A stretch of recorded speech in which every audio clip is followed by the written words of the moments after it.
Praise the lord. అందరూ ప్రభువుని రక్షకుడైన యేసుక్రీస్తు వారి అతి శ్రేష్టమైన గొప్ప నామములో హృదయపూర్వకంగా అందరూ బాగున్నారా? ప్రతి ఒక్కరు బాగుండాలి. ప్రతిరోజు దేవుని స్తుతించాలి.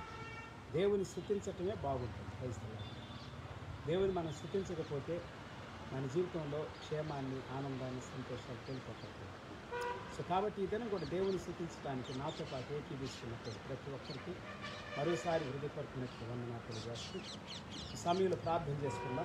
మహాపరిశుద్ధుడ, మహోన్నతుడ, ఘనమైనటువంటి మా తండ్రి వందనాలు, స్తోత్రాలు. దినం కూడా నాతో మాట్లాడమని, బలపరచమని ప్రార్థిస్తున్నాను. దేవాని వాక్యంలో నుండి ప్రభా ఈ మాటలు వినటానికి సహాయం చేయండి. ఎంతమందికి అయితే ప్రభా వారి జీవితంలో అవసరతలు, అక్కరతలు ఏవైతే ఉన్నాయో వారి ఆత్మకి, ప్రాణానికి, దేహం అవన్నీ కూడా నీ మహిమలో తీర్చండి. దేవా నీ దీవెన ఆశీర్వాదాన్ని ఈ భూమి మీద కుమ్మరించమని ప్రార్థిస్తున్నాను. లైవ్ ద్వారా ప్రభా ఎంతమంది అయితే ఏ రాష్ట్రం నుండి, ఏ యొక్క జిల్లా నుండి, ఏ పల్లె నుండి, ఏ ప్రాంతం నుండి వింటూ ఉన్నారు, ఏ దేశం నుండి వింటూ ఉన్నారు, వారందరినీ, వారి కుటుంబాన్ని దీవించండి, వారి జీవితాన్ని దీవించండి, వారి పిల్లల్ని దీవించండి. ఆయన ఎంతమంది అయితే ప్రభా మరి పేదరికంలో, అప్పుల బాధలు ఉన్నారు, దుఃఖంలో ఉన్నారు, ఏది చేసినా కానీ ప్రభా కొంతమందికి అయితే వ్యాపారంలో దెబ్బతింటున్నారు, కొంతమంది హాస్పిటల్స్ వ్యాపార సంబంధమైనటువంటి కొన్ని దేవా మరి వృత్తులు వారు చేస్తూ తండ్రి దాంట్లో నష్టపోతున్నారు, మోసపోతున్నారు, గాయపరచబడుతున్నారు. వారు చేస్తున్నటువంటి పని అంతా కూడా దీవెనకరంగా మార్చబడింది. వారు చేసే పనుల్లో దీవెని దయచేయాలి. హాస్పిటల్లో ప్రభా రోగులను ముట్టి బాగుంచాలి. దేవా మరి ఎంతమంది అయితే ఇంట్లో ఉండి వ్యాధన పడుతున్నారు, రోధిస్తూ ఉన్నారు, రోగాలతో వ్యాధులతో ఉన్నారు, అట్టి వారందరూ ముట్టి బాగుంచాలి. ఈ దినమే సంపూర్ణమైన స్వస్థత, విడుదల ప్రతి ఒక్కరికి దయచేయండి, ఆశీర్వదించండి. దేవా ఈ దినం నీ రక్షణ లేని వారికి రక్షణ దయచేయండి. దేవా నీవు మాట్లాడండి. Speak to us God. We are here to Lord magnify your name, glorify your name, praise the name of God. We want to give all glory to you, Jesus. నీకే మహిమ, ఘనత, ప్రభావం చేస్తాం. యేసు నామములో స్తుతించి ప్రార్థించి వేడుకుంటున్నాను. ఆమేన్. ఓకే పిల్లరా, ఇదేనో కూడా దేవుని వాక్యాన్ని వినటానికి పరిశుద్ధాత్మ దేవుడు మనకు అనుగ్రహించినటువంటి చక్కటి సమయం కొరకు, దినం కొరకు దేవుడికి వందనాలు చెల్లిస్తూ మీ మధ్యలోనికి రావడానికి దేవుడు నాకు ఇచ్చినటువంటి గొప్ప కృపను బట్టి కూడా నేను మరోసారి దేవుని స్తోత్రాలు చెల్లిస్తూ ఉన్నాను. ఈ దినం దేవుని వాక్యాన్ని మనం చదువుకున్నాం. Professor God's word. దేవుని వాక్యం శ్రేష్టమైనది, అద్భుతమైనది, గొప్పది. దేవుని వాక్యాన్ని ఎంతమంది అయితే వింటూ ఉంటారో, చదువుతూ ఉంటారో, ధ్యానం చేస్తూ ఉంటారో వారి జీవితాల్లో దేవుడు అద్భుతాలు చేయటం ప్రారంభిస్తారు. ఇదేను కూడా పరిశుద్ధాత్మ దేవుడు గొప్ప అద్భుతమైనటువంటి కార్యాలు మీ జీవితం చేయాలని ఆశపడుతున్నారు. బైబిల్ గ్రంథంలో నుండి చాలా స్పష్టమైనటువంటి విషయాలు ఈ దినం కూడా పరిశుద్ధాత్మ దేవుడు మనతో మాట్లాడబోతున్నారు. Let us read the word of God. మత్తయి సువార్త 3వ అధ్యాయం 17వ వచనం చదువుతున్నాం. మత్తయి సువార్త 3వ అధ్యాయం 17వ వచనం. Matthew chapter 3:17. మరియు ఇదిగో ఈయనే నా ప్రియ కుమారుడు, ఈయన యందు నేను ఆనందించుచున్నానని యొక్క శబ్దము ఆకాశము నుండి వచ్చెను. ఇక్కడ బైబిల్ గ్రంథంలో వాక్యంలో ఏమంటే యేసు ప్రభుని గురించి మాట్లాడుతూ ఉంది. ఈయన నా ప్రియ కుమారుడు, he is my beloved, and behold a voice came or voice from heaven said, this is my beloved son with whom I am well pleased. అతనితో, ఆయనతో నేను ఎంతో సంతోషిస్తున్నాను. పిల్లరా, దేవుడు యేసుక్రీస్తునందు సంతోషించాడు. యేసు ప్రభుని గురించి ఈ మాట చెప్పబడతాడు. యేసు ప్రభువులో మరి దేవుణ్ణి ప్రేమించేటువంటి గొప్ప హృదయం ఉంది. హల్లెలూయా. అలాగనే దేవుడు యేసు ప్రభుని ఎంతో ప్రేమిస్తాడు. మానవుడిగా ఈ భూమి మీదకి వచ్చినటువంటి యేసుక్రీస్తు ప్రభు. కొంతమంది ఈ దినాల్లో యేసు ప్రభుని గురించి, మరియమ్మ తల్లిని గురించి, యేసు ప్రభుని కనినటువంటి తల్లిని గురించి, వాళ్ళని కూడా ఒక తల్లి కని ఉంటుంది కదా, అది మర్చిపోతున్నారు. ఈ తల్లిని గుర్తు చేసుకో, మాట్లాడుతూ చెడుగా, వ్యర్థంగా, క్రూరంగా, నీచంగా, నికృష్టంగా మాట్లాడేటువంటి వ్యక్తులతో దేవుడు మాట్లాడుతాడు.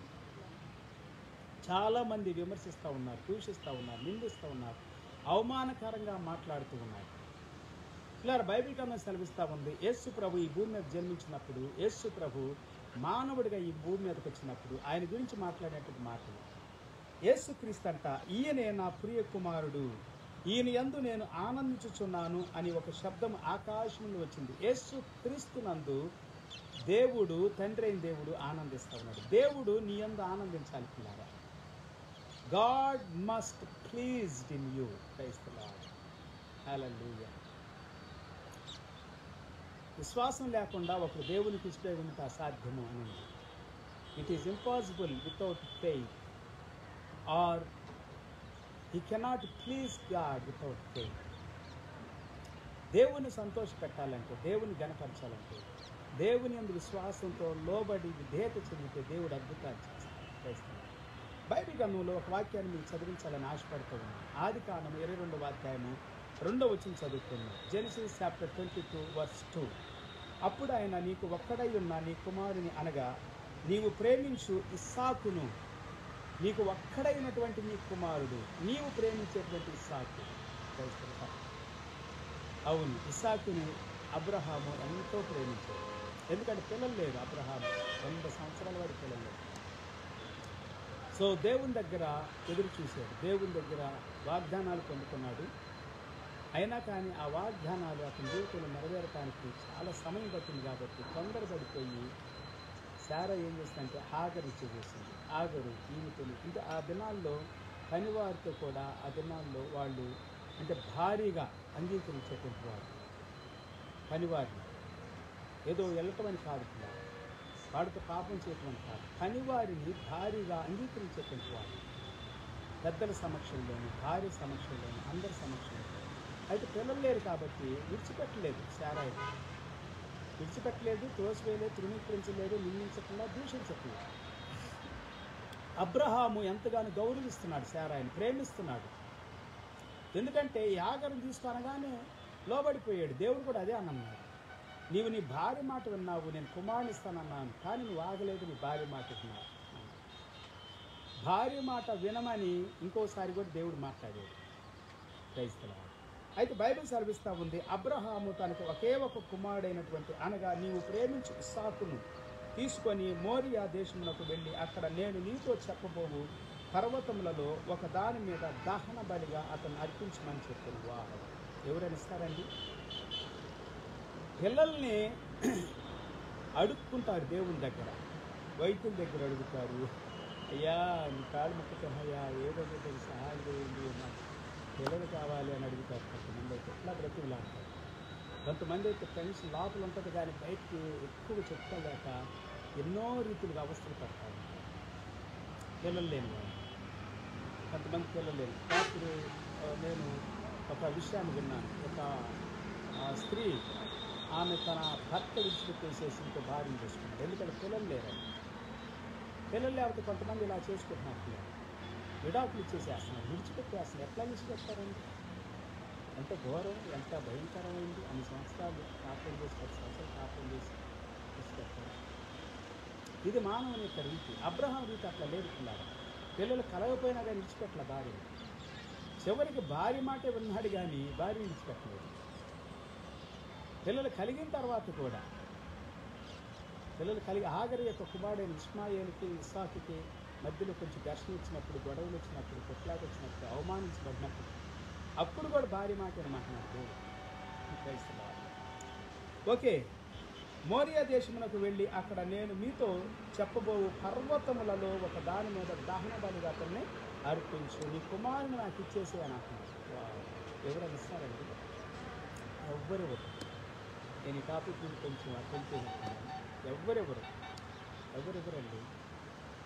పిల్లల్ని లేకపోతే వాళ్ళు ఇంకా కొంతమంది కొన్ని లక్షలు ఇచ్చి లేకపోతే కొనుక్కుంటారు. అది ఎట్లా చెప్తారు అర్థం కాకుండా కొంతమంది అట్లా కొనుక్కుంటారు. కనలేక గొడ్రాలతనంతో హన్నా అనేటువంటి ఆమెకు పిల్లలు లేవు, కానీ ప్రార్థన చేస్తే దేవుడు అద్భుతంగా పిల్లలు ఇచ్చాడు. రాహేలుకి పిల్లలు లేవు, ప్రార్థన చేస్తే దేవుడు పిల్లలు చేస్తున్నారు. రిబ్కాకు కూడా కొంతకాలం పిల్లలు లేవు, ప్రార్థన చేసే ఇస్తారు, దేవుడు పిల్లలు చేస్తున్నారు. పిల్లలు లేనివారు, కష్టంలో ఉన్నవారు, ఇదేనో దేవుడు మాట్లాడుతూ ఉంటాడు. బాధలో ఉన్నవారు, దుఃఖంలో ఉన్నవారు, వ్యాధుల్లో ఉన్నవారు దేవుడు మీకు అనుగ్రహిస్తాడు. అయితే మళ్ళీ పరీక్షిస్తున్నాడు అబ్రహాము. నీవు ప్రేమించిన నీ కుమారుడు ప్రేమించాడు. అబ్రహాం చాలా ప్రేమించాడు. లేక చాలా సంవత్సరాల తర్వాత తన సొంత భార్యకి క్రైస్తవాడు. దేవుని వాగ్దానం కూడా అదే, నీ యొక్క భార్య ద్వారానే నీకు కుమారుడు కలుగుతాడు. దేవుని వాగ్దానాలు నమ్మాలి పిల్లారా. అయితే అబ్రహాం దేవునికి లోబడలేదని కాదు. ఈ వాక్య భాగాలు మనం చదువుకున్నట్లయితే బైబిల్ గ్రంథం సెలవిస్తుంది. యాకోబు పత్రిక 2వ అధ్యాయం 21వ వచనం కూడా, జేమ్స్ చాప్టర్ 2:21, మన పితృడైన అబ్రహాము తన కుమారుడైన ఇస్సాకును బలిపీఠము మీద అర్పించినప్పుడు అతడు క్రియల వలన నీతిమంతుడని తీర్పు పొందలేదా? దేవునికి లోబడటం ప్రాముఖ్యం పిల్లారా. దేవునికి ఇష్టలుగా ఉండటం ప్రాముఖ్యం. దేవుడు చెప్పింది చేయటం ప్రాముఖ్యం. అబ్రహాముకి అన్ని సంవత్సరాల తర్వాత కుమారుడు పుడితే 25 సంవత్సరాల తర్వాత, లేకపోతే 100 సంవత్సరాల వయసు అప్పుడు అబ్రహాంకు కుమారుడు పుట్టాడు. ఓకే, ఎంతో ప్రేమించిన కుమారుడిని దేవుడు ఇవ్వమనగానే ఇవ్వటానికి ముందుకు వచ్చాడు. అదే బైబిల్ గ్రంథం మనకు సెలవిస్తూ ఉంది. ఇప్పుడు ఆదికాండం 22వ అధ్యాయం 7వ వచనం చదువుతాం. జెనసిస్ చాప్టర్ 22:7, ఇస్సాకు తన తండ్రి అయిన అబ్రహాముతో నా తండ్రి అని పిలిచాడు. అందుకు అతడు ఏమి నా కుమారుడా అని. అప్పుడు అతడు నిప్పును కట్టెలను ఉన్నవి కానీ దహన బలికి గొర్రెపిల్ల ఏది అని అడగగా, నిప్పులు కట్టెలు ఉన్నాయి, దహన బలికి గొర్రెపిల్ల ఏది తండ్రి అని అడుగుతున్నాడు అమాయకుగా. తండ్రి లోపల ఘర్షణ జరుగుతూ ఉంది, వేదన ఉంది, దుఃఖం ఉంది, బయటికి దాన్ని చూపిట్ల కుమారుడికి. కానీ దేవునికి లోబడాలి కదా. దేవునికి ఎంత విశ్వాసం ఉంది, ఎంత విధేయత ఉంది. కొంతమంది దేవుడిని అడిగేది దేవుడు ఇవ్వగానే ఇక దేవుని దగ్గరికి వెళ్ళటం మానేస్తారు, దేవుని మాట్లాడటం మానేస్తారు, చర్చికి వెళ్ళటం మానేస్తారు, సేవకుని ఇంటికి రానివ్వని కూడా రానివ్వరు కొంతమంది అయితే విశ్వాసులు పాస్టర్ గారు వస్తుంటే లేడని చెప్పి పంపించేసేస్తారు. ఎంత ఘోరం అండి, ఎంత భయంకరం, ఎంత నీచమైనటువంటి పని, దుర్మార్గత. కొంతమంది అలాగుంటారు. పిల్లల దేవునికి విధేయత చూపించాలి. యేసు క్రీస్తు వారు కూడా విధేయత చూపించాడు. అదే బైబిల్ గ్రంథం సెలవిస్తూ ఉంటే, యేసు ప్రభు ఈ భూమి మీద మానవుడిగా పుట్టినప్పుడు, మానవుడిగా జన్మించినప్పుడు, మానవుడిగా వచ్చినప్పుడు ఆయన దేవునికి ఇష్టడుగా ఉన్నటువంటి వాడిగా ఉంటాడని దేవుని వాక్యం సెలవిస్తూ ఉంది. అయితే అబ్రహాం అంటా ఉన్నాడు 8వ వచనంలో, ఆదికాండం 22వ అధ్యాయం 8వ వచనం, అబ్రహాము నా కుమారుడ దేవుడే దహన బలికి గొర్రెపిల్లను చూచుకొనునని చెప్పాను. విశ్వాసంతో పలుకుతూ ఉండాలి. లోపలే విశ్వాసం ఉంది దేవుడి మీద, కానీ దేవుడు చెబుతున్నాడు కాబట్టి చెప్పింది చెయ్యాలనేటువంటి ఒక నిశ్చయత ఉంది. ఏమాత్రం తిరగకుండా, తిరుగుబాటు చేయకుండా. 9వ వచనం, అలాగూ వారిద్దరు కూడి వెళ్ళి దేవుడు అతనితో చెప్పిన చోటుకి వచ్చినప్పుడు అబ్రహాము అక్కడ బలిపీఠము కట్టి కట్టెలు చక్కగా పేర్చి తన కుమారుడు ఇస్సాకును బంధించి ఆ బలిపీఠముపై నున్న కట్టెల మీద ఉంచెను. ఎంత ఘోరమండి నిజంగా. ఎవరైనా చేస్తారా? ఎవరు చేయరు. కానీ అబ్రహాం చేశాడు. దీన్ని కూడా విమర్శాత్మకంగా చెబుతారు. కానీ బైబిల్ సెలవిస్తూ ఉంది, అబ్రహాం నా మాట వింటాడా వినడా దేవుడు పరీక్షిస్తూ ఉన్నాడు. నీ శ్రమలో, నీ కష్టంలో, నీ బాధలో దేవుడు పరీక్షిస్తాడు. కొన్నిసార్లు నీకు మోసం జరుగుతుంది, అన్యాయం జరుగుతుంది. నేను మోసం చేసినవాడు, అన్యాయం చేసినవాడు సంతోషంగా, హ్యాపీగా, ఆనందంగా ఉంటారు. నువ్వు కష్టపడతా ఉంటావు, అప్పులు పాలైపోతూ ఉంటావు, వడ్డీలు కడతా ఉంటావు, ఎంతో బాధ ఉంటుంది.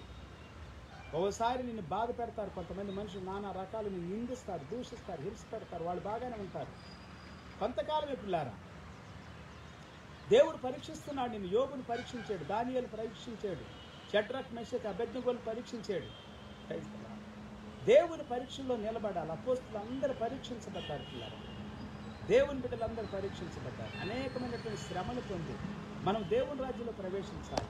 దేవుని నిమిత్తమై శ్రమ, ఎవరైతే ఈ శ్రమంలో దేవుని నిమిత్తం, లేకపోతే పరిశుద్ధత నిమిత్తం, నీతి నిమిత్తం, సత్య నిమిత్తం హింసించబడతారు, యేసు క్రీస్తు నిమిత్తం హింసించబడతారు, వారు ధన్యులు. 10వ వచనం చెబుతా ఉంది, ఆదికాండం 22వ అధ్యాయం 10వ వచనం, అప్పుడు అబ్రహాము తన కుమారుని వధించుటకును తన చెయ్యి చాపి కత్తి పట్టుకొనగా, ఇస్సాకు కూడా ఏమంటున్నా అరవట్ల కేకేట్లా. ఇస్సాకు ఏదో లోపల వెళ్ళిపోయాడు. ఇప్పుడు ఏంటి నా తండ్రి ఏంటి, నన్ను ప్రేమించిన నా తండ్రి నన్ను చంపుతున్నాడు ఏంటి. అప్పటి అని తెలియదు ఇస్సాకు అసలు. ఇస్సాకు మనసులో వేరే వేరే తలంపులు ఉండుండొచ్చాము. అంతే ఉంటాయి ఇప్పుడు తల్లిదండ్రులు పిల్లలకు మధ్యలో. తల్లిదండ్రులే మేలు కోరుతారు పిల్లల మేలు, తల్లిదండ్రులని అపార్థం చేసుకుంటారు పిల్లలు. మోసగాడు అంటారు, దొంగ అంటారు, తల్లిదండ్రులు తిడతారు, ద్వేషిస్తారు, దూషిస్తారు. కానీ ఇస్సాకు మాత్రం ఏం నోరెత్తట్లేదు. అబ్రహాము దేవునికి లోబడ్డాడు, ఇస్సాకు తన తండ్రికి లోబడ్డాడు. 11వ వచనం, 22వ అధ్యాయం 11వ వచనం.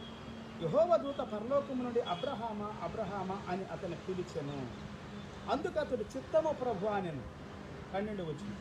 అప్పుడు ఆయన ఆ చిన్నవాని మీద చెయ్యి వేయకుము, అతన్ని ఏమీ చేయకుము, నీకు ఒక్కగానొక్కడైన నీ కుమారుని నాకియ వెనుదీయలేదు గనుక నీవు దేవునికి భయపడు వాడవని ఇందువలన నాకు కనబడుచున్నది అని. మరి ఇన్ని రోజులు అంటే ఇన్ని రోజులు వేరు. ఇప్పుడు కొడుకుని ఇస్తాడా ఇవ్వడా? నిజంగా భయపడతాడా? భయపడ్డా? పిల్లారా, మీకు శ్రమలు వస్తున్నాయి అంటే, బాధలు వస్తున్నాయి అంటే, హింసలు వస్తున్నాయి అంటే దేవుడు మీకు తోడుగా ఉన్నాడని అర్థం. దేవుడు తన వాగ్దానాన్ని నెరవేర్చుకోవడానికి సిద్ధంగా ఉన్నాడని అర్థం. దేవుడు మీ హృదయాన్ని, మీ అంతరంగాన్ని పరిశోధిస్తున్నాడని అర్థం. Praise the lord. భయపడకండి. శ్రమలో, బాధలు, సమర్పణలు, ఇచ్చే విషయాల్లో ఏం దిగులు పడకండి, భయపడకండి. ప్రభువుకి మీ జీవితాలు ఇవ్వండి, సంపూర్ణంగా ఇవ్వండి. 13వ వచనం. అప్పుడు అబ్రహాము కన్నులెత్తి చూడగా పొదలో కొమ్ములు తగులుకొని ఉన్న ఒక పొటేలు వెనుక తట్టున కనపడెను. ఒక పొటేలు వెనుక తట్టును కనపడెను. అబ్రహాము వెళ్ళి ఆ పొటేలును పట్టుకొని తన కుమారునికి మారుగా పెట్టి దహన బలిగా అర్పించెను. అబ్రహాము ఆ చోటుకి యెహోవా ఈరే అను పేరు పెట్టెను. అందుచేత యెహోవా పర్వతము మీద చూసుకొనును అని నేటి వరకు చెప్పబడి ఉన్నది. దేవుని స్తోత్రాలు. 15వ వచనం, 22వ అధ్యాయం 15వ వచనం. యెహోవా దూత రెండవ మారు పరలోకము నుండి అబ్రహామును పిలిచి ఇట్లు అనెను, నీకు ఒక్కడే అయి ఉన్న నీ కుమారుని వెనుతీయక ఈ కార్యము చేసినందున నేను నిన్ను ఆశీర్వదించి ఆకాశ నక్షత్రం వలెను సముద్ర తీరమందలి ఇసుక వలెను నీ సంతానమును నిశ్చయముగా విస్తరింపజేస్తాను. చూసారా? ప్రతి త్యాగం వెనకమాల, ప్రతి సమర్పణ వెనకమాల, ప్రతి కష్టం వెనకమాల, ప్రతి హింస, బాధ, దుఃఖం, వ్యాధులు, వేదన, కన్నీళ్లు వెనకమాల పిల్లరా ఒక గొప్ప కార్యం మీరు చూస్తారండి. ఎంత గొప్ప వాగ్దానం! నేను నిన్ను ఆశీర్వదిస్తాను, ఇంకా ఎక్కువ ఆశీర్వదిస్తాను. ఆకాశ నక్షత్రాల వలె సముద్ర తీరమందలి ఇసుక వలె, ఆకాశ నక్షత్రాల్లాగా సముద్ర తీరమందలి ఇసుకలాగా నీ సంతానములు నిశ్చయముగా విస్తరింపజేస్తాను. ఈ సంతతి వారు తమ శత్రువుల గవిని స్వాధీనపరుచుకొందురు. గవిని స్వాధీనపరుచుకుంటారు. హల్లెలూయా.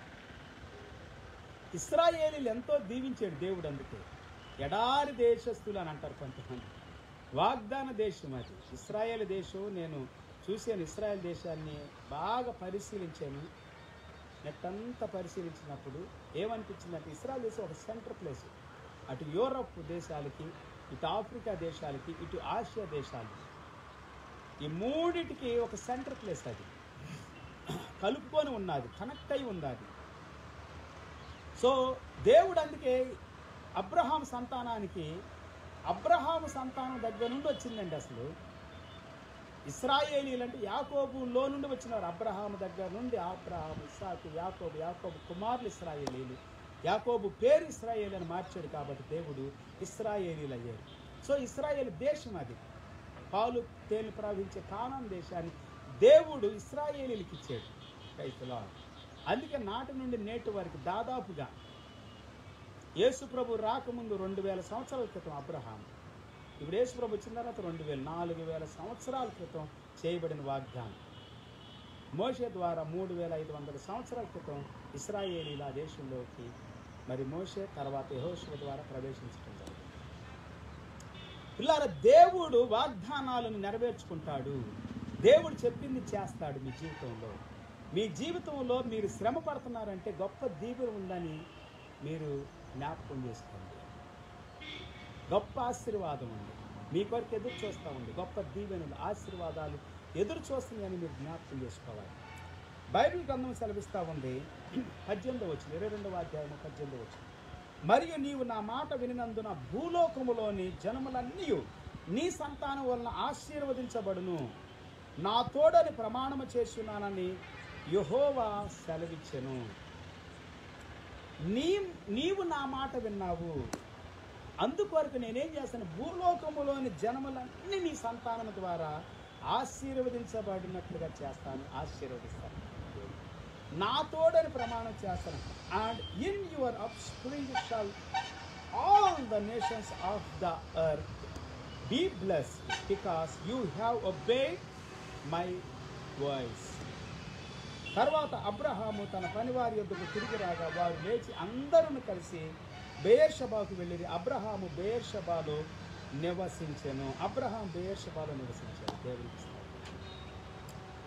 పిల్లరా, ఆది కాండములోనేమో అబ్రహాము దేవునికి లోబడ్డాడు. 22వ అధ్యాయంలో అబ్రహాం సంతానములో నుండి యేసు ప్రభువారు వచ్చారు. మత్తయి సువార్త అందుకే అబ్రహాము కుమారుడైనటువంటి దావీదు కుమారుని యొక్క వంశావళి అని ఉంటాయి. మొదటి యేసు క్రీస్తు వారు ఆ వంశావళిలో గుండా వచ్చారు.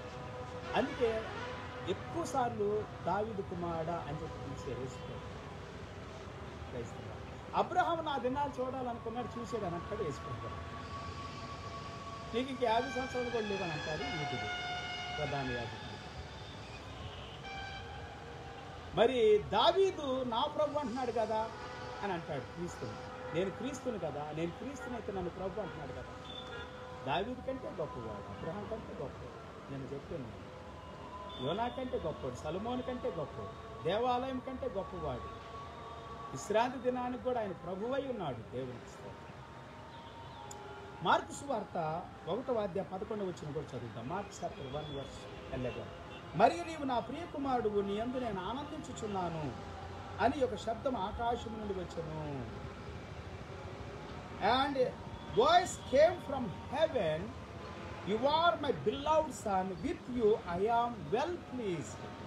నీ యందు నేను ఎంతో ఆనందిస్తున్నాను అన్నది. లూకాసు వార్త 3వ అధ్యాయం 22వ వచనం. Luke chapter 3:23-22. పరిశుద్ధాత్మ శరీరాకారంతో పావురం వలె ఆయన మీదకు దిగి వచ్చింది. అప్పుడు నీవు నా ప్రియ కుమారుడు, నీ యందు నేను ఆనందించుచున్నాను యొక్క శబ్దము ఆకాశము నుండి వచ్చెను. దేవుడు మనలో ఆనందించాడు. దేవుడు అబ్రహాములో ఆనందించాడు. అందుకే అబ్రహాము దేవుని నమ్మాడు కాబట్టి, దేవునికి లోబడ్డాడు కాబట్టి, దేవుడి మాట విన్నాడు కాబట్టి, దేవుడు చెప్పింది చేసాడు కాబట్టి అబ్రహాము ద్వారా ఈ భూలోకం ఈ జనములన్నీ దీవించబడ్డాడు. అబ్రహాము సంతానాన్ని దేవుడు దీవించాడు. అబ్రహాములో నుండి వచ్చిన యేసుక్రీస్తు ద్వారా పరలోక విషయంలో సకల ఆశీర్వాదాలు దేవుడు మనకిచ్చాడు. యేసుక్రీస్తు దేవునికి లోబడటానికి, తండ్రికి లోబడటానికి భూమి మీదకి వచ్చేట్టున్నారు. మనము కూడా దేవునికి లోబడే వారం ఉండాలి. భూమి మీద దేవునికి విధేయత చెందేవారు. దేవుడు మనలో ఆనందించాలి. Praise the Lord. యోహాను సువార్త 1వ అధ్యాయం 29 వచ్చింది. John Gospel chapter 1:29. మర్నాడు యోహాను యేసు తన యొద్దకు రాగా చూచి, ఇదిగో లోక పాపమును మోసుకొని వెళ్ళే దేవుని గొర్రె పిల్ల అని ఉంది. చాలా మంది గొర్రెలు పిల్ల అని అంటారు. యేసు ప్రభువుని గురించి, విశ్వాసుల గురించి, సేవకుల గురించి. గొర్రెలు అవును. గొర్రె రక్తానికంట పాము యొక్క విషాన్ని విరిచివేసే శక్తి ఉందంట. ఈ మధ్య నేను విన్నాను. అవునంట, గొర్రె రక్తం అంట పాము యొక్క విషాన్ని తీసేస్తుందంట, ఛేదించేసేసిద్ది, నిరోధించి పడేసేస్తుంట. అట్లా గొర్రె పిల్లగా వచ్చిన యేసు క్రీస్తు వారి యొక్క రక్తము పాపము యొక్క శక్తిని, పాపము యొక్క విషాన్ని, పాపము మన జీవితంలో విషంలాగా వచ్చింది. అప్పుడు విరజమ్మింది ఆ సర్పము విషాన్ని అవ్వమ్మ మీద. ఆ దినము నుండి నేటి వరకు విషం ప్రతి మనిషి జీవితంలో ప్రవహిస్తూనే ఉంది. పాపం అనే విషయం చేత చంపబడుతున్నారు. పాపం అన్నిటికి మూల కారణం, అన్ని మూలాలకి సోర్స్ అన్నమాట పాపం. అన్నిటికీ, సమస్తానికి. మానవుని జీవితం అతలాకుతలం అవటానికి, నాశనం అయిపోవటానికి, పాడైపోవటానికి, మనుషులు ఒకరినొకరు ద్వేషించుకోవటానికి, కొట్టుకోవటానికి, చంపుకోవటానికి, నరుక్కోవటానికి, హింస పెట్టుకోవటానికి, బాధ పెట్టి ఈ మధ్యకాలం నేను చూస్తాను. సేవకుల్ని ఆ యొక్క యూపీలో, బీహార్లో, ఆ ప్రాంతాల్లో భయంకర పడతా ఉన్నారు. విశ్వాసులు, సేవకులు హింస పెడతా ఉన్నారు. ఆ దినాల్లో మన తెలుగు రాష్ట్రాల్లో కూడా, అనేకమైన ప్రాంతాలు, సౌత్ ఇండియా అంతట్లో కూడా భయంకరమైన హింస. పిల్లరా, వ్యతిరేకతలు, దోషములు, దేవుని సత్యానికి విరోధం, దేవునికి విరోధం, దైవత్వానికి విరోధం, దేవుని సంతోష పెట్టలేని మనుషులు ఈ భూమి మీద ఉన్నారండి. దేవునికి విరోధంగా దేవునికి చేస్తున్నాం అనుకుంటాం. యూదులు కూడా అదినాలు యేసుప్రభుకు అలాగే చేశారు. యాజకులు చేశారు, శాస్త్రులు చేశారు, పరిసయ్యులు చేశారు, సద్దూకాయలు చేశారు. ఇలాంటి వారు అందరూ కూడా యేసు ప్రభుని ఆ దినంలో సిలువ వేసి చంపేసేసారు. కానీ యేసు ప్రభు చావటానికి, రక్తాన్ని కార్చడానికి, యేసు రక్తములో పాపము యొక్క విషాన్ని విరిచివేసే శక్తి, పాపం యొక్క ముళ్ళుని విరిచివేసాడండి బైబిల్. అందుకే హల్లెలూయా. ఈ దినాల్లో సిలువ శ్రమల గురించి ఎక్కువ ధ్యానం చేస్తూ ఉన్నారు. పిల్లరా, యేసు రక్తము ప్రతి పాపము నుండి కడిగిపోతున్నారు. నీలో ఉన్న పాపము, నీలో ఉన్న అవిధేయత, నీలో ఉన్న అక్రమం, అన్యాయం, మోసము, దగ, వ్యభిచారం, దొంగతనం, నీలో ఉన్న పాపాలన్నీ, పాపపు శక్తిని, పాపం విషాన్నంతా విరిచివేసే శక్తి ఈ గొర్రె పిల్లకు ఉంది. హల్లెలూయా. The next day he saw Jesus coming toward him and said, behold the Lamb of God who takes away the sin of the world. లోకములో ఉన్న మనుషులందరి పాపం అండి, ఒక్కరిగా ఇద్దరుగా. వ్యతిరేకించే వాళ్ళ పాపం, కూడా దూషించే వాళ్ళ పాపం, హింస పెడుతున్న వాళ్ళ పాపం, భయంకరంగా మూర్ఖంగా మాట్లాడుతున్న వాళ్ళ పాపం, యేసుక్రీస్తుని వెంబడిస్తున్న దేవుని బిడ్డలు, సేవకులైన వారిని వ్యతిరేకిస్తున్నటువంటి వారి పాపము కూడా విడిచివేస్తారు. ఇవి నమ్ముకుంటే ఒక దినం వస్తుంది, సౌల్లాగా అందరూ మారిపోతారు. చూడండి, ప్రపంచంలో వ్యతిరేకులు అందరూ మారిపోతారు. మారిపోవునుగా. హల్లెలూయా. గొప్ప గొప్ప వ్యక్తులందరూ కూడా ప్రభువుని నమ్ముకుందరుగా. రిలయన్స్, ముఖేష్ అంబానీ లాంటి వాళ్ళు కూడా, దానికంటే గొప్ప, అతనికంటే గొప్ప వాళ్ళందరూ కూడా యేసు ప్రభువుని నమ్ముకొని రక్షణ పొందుతురుగా. సినిమా ఫీల్డ్లో ఉన్నవారు యేసు క్రీస్తుని నమ్ముకొని రక్షణ పొందుతురుగా. వ్యభిచార కోపాల్లో ఉన్నవారు యేసు ప్రభువుని నమ్ముకొని రక్షణ పొందుతురుగా. భయంకరమైన పాప శాప రోగాల్లో ఉన్నటువంటి వారు, వ్యభిచారం, దొంగతనాల్లో, దోపిడీల్లో, మోసాల్లో ఉన్నవారు రక్షణ పొందుతురుగా. కేస్తున్న యేసు రక్తము నీలో ఉన్న పాపపు విషాన్నంతా విరిచివేయును గాక. యేసు నామములో, in the name of Jesus. ఇప్పుడే ప్రతి ఫీల్డ్లో ఉన్నటువంటి మోసాలు, దగాలు, హాస్పిటల్స్లోను, మెడికల్లోను, ఎడ్యుకేషన్లోను, ఇంకా నానా రకాలైనటువంటి సంస్థలు, ఎన్జిఓ సంస్థల్లోను, గవర్నమెంట్ సంస్థల్లోను, ఆఫీసుల్లోను, అధికారుల్లోను, నాయకుల్లో ఉన్నటువంటి పాపపు విషము యేసు నామములో విరిచివేయబడును గాక. యేసు రక్తము ద్వారా, ఈ గొర్రె పిల్ల రక్తము ద్వారా, in the name of Jesus. దేవునికి లోబడిన, విధేయత చెందినటువంటి వారి ఆశీర్వాదాలు భూమి మీద విస్తరిస్తున్నారా. దేవుని గొర్రెపిల్లైనటువంటి ఆ దినం ఆ గొర్రెపిల్ల వధించబడ్డది. అబ్రహాము కుమారుడు స్థానములో, ఇస్సాకు స్థానములో, యేసు నామములో ఈ దినము 2000 సంవత్సరాల క్రితము యేసు క్రీస్తు వారు గొర్రెపిల్లగా ఈ భూమి మీదకి వచ్చి నీ కోసం, నా కోసం వధించబడ్డాడని నేను ప్రార్థన చేస్తా ఉన్నాను. ఈ దినమే యేసు క్రీస్తు రక్తము నీ పాపము యొక్క విషపు శక్తి అంతటి నుండి విడిపిస్తుంది. సాతాను శక్తి నుండి విడిపిస్తుంది. యెషయా గ్రంథం 53వ అధ్యాయం 6వ వచనం చెబుతా ఉంది. Isaiah chapter 53:6. మనందరము గొర్రెల వలె త్రోవ తప్పిపోతే మనలో ప్రతి వాడును తనకిష్టమైన త్రోవకు తొలిగెను. యెహోవా మనందరి దోషము ఆయన మీద మోపెను. All we like sheep have gone astray.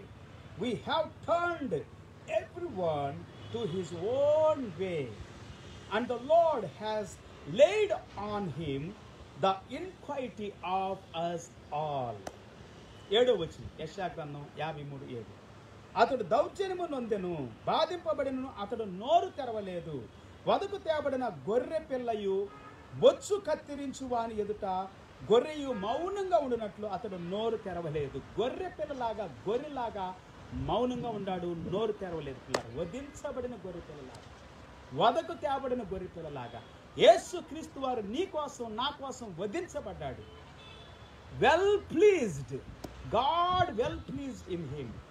దేవుడు యేసు క్రీస్తులో ఎంతో సంతోషిస్తా ఉన్నాడు. ఎందుకంటే విధేయత చూపిన యేసు క్రీస్తులో నీవు కూడా విధేయత చూపిస్తే క్రీస్తు కోసం, దేవుని కోసం, రక్షణ కోసము, శాంతి కోసం, సమాధానం కోసం, సత్యం కోసం, దేవుని రాజ్యం కోసం, నీతి కోసం విధేయత చూపిస్తే నీ జీవితం, నీ కుటుంబం, మీ జీవితం, మీ బంధువులు, స్నేహితులు, రక్త సంబంధాలు అందరూ కూడా రక్షణ పొందుతారు.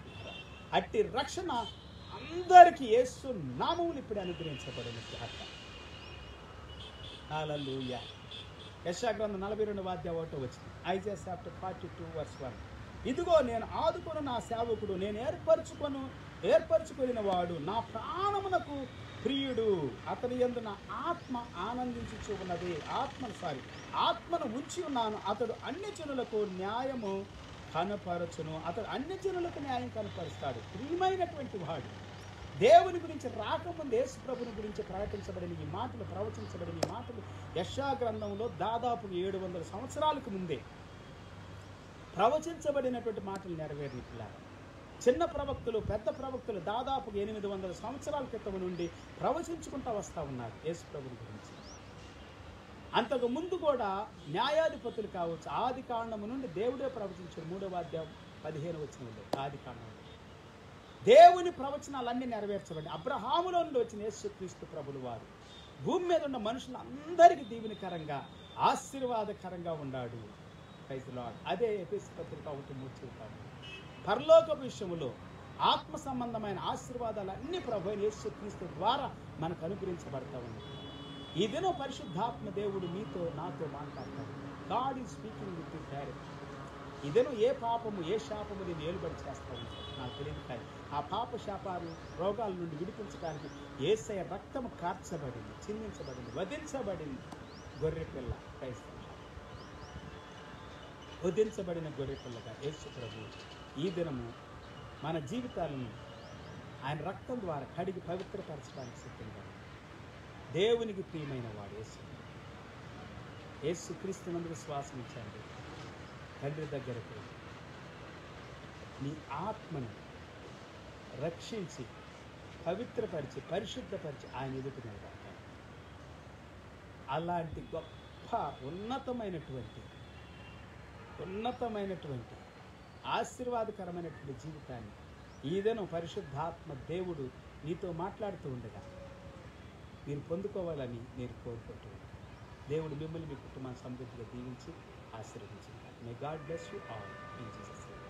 ప్రార్థన చేసుకుంటాం. మహాపరిశుద్ధుడా, మహాగణుడ, మేము విన్న ప్రతి మాట మా గుండె లోతుల్లో, హృదయాల్లో, జీవితాల్లో గొప్పగా పరిచయనుగా దీవించబడినగా మా కుటుంబాలను, మా జీవితాన్ని దీవించి నీ రక్తము ద్వారా విషయాన్నంతా, పాపపు విషయాన్నంతటిని కూడా ప్రభువా నువ్వు పవిత్రపరుస్తూ ఉన్నావు. గొర్రెపిల్ల రక్తము ద్వారా స్తోత్రములు, విధేయత చెందిన రక్తము ద్వారా మౌనంగా ఏమి మాట్లాడు, నోరు తెరవకుండా మౌనంగా ఉండవు ప్రభా. పేతురు రాసిన పత్రిక 2వ అధ్యాయం 22వ వచనం దగ్గర నుండి ఆ వాక్యాలు మేము చదువుతున్నాము తండ్రి. పేతురు గారు కూడా ప్రకటిస్తున్నాము. యేసు నామములో ఈ దినము నాయన నీ యందు విశ్వాసించే ప్రతి బిడ్డ రక్షణ పొందునుగా, పాప క్షమాపణ పొందునుగా, విడుదల పొందునుగా, పాప శాప రోగాల నుండి ప్రభా, విషము నుండి, పాపపు యొక్క విషము నుండి విడుదల కలుగునుగా. దీవించండి, ఆశీర్వదించండి వారి జీవితాలు, వారి ప్రాంతాలు, ప్రజలు, వారి యొక్క సంఘాలను, వారి యొక్క కుటుంబంలోని సభ్యులను, స్నేహితులను, సన్నిహితులను, బంధువులను, రక్త సంబంధులను అందరిని ఆశీర్వదించండి ప్రభా. మహిమ ఘనత మీరే పొందనాలు. ఈ సమయ దినం కూడా వందనాలు, స్తుతులు, స్తోత్రాలు చెల్లిస్తూ యేసు నామములో స్తుతించి ప్రార్థించి వేడుకుంటున్నాము.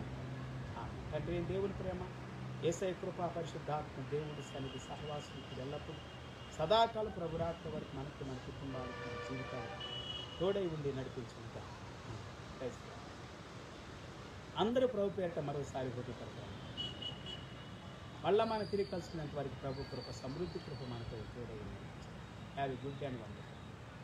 See you some time until then. దేవుని వాక్యాన్ని వినండి ప్రతిరోజు. యూట్యూబ్లోని జాన్ సామ్యూల్ మీరు వెళ్ళిపోయి యూట్యూబ్లో చూడవచ్చు, ఫేస్బుక్లో, అలాగే వాట్సాప్లో, ఇన్స్టాగ్రామ్లో. ఈ ప్రార్థన అవసరాల కొరకు ఒకవేళ ఎవరైనా ప్రార్థన అవసరం మీతో పాటు కలిసినే ప్రార్థన చేస్తాను. కలిసి మాట్లాడదాం, ప్రోత్సహించుకోండి, బలపరచుకోండి, దేవుడి వాక్యం. అలాగే సబ్స్క్రైబ్ చేయండి. ఎవరు సబ్స్క్రైబ్ చేయట్లేదు, సబ్స్క్రైబ్ చేయండి. అనేకులకు వాక్యాన్ని వినిపించండి, షేర్ చేయండి, లైక్ చేయండి. దేవుని నామాన్ని God bless you all. Glory to God. వందనాలు.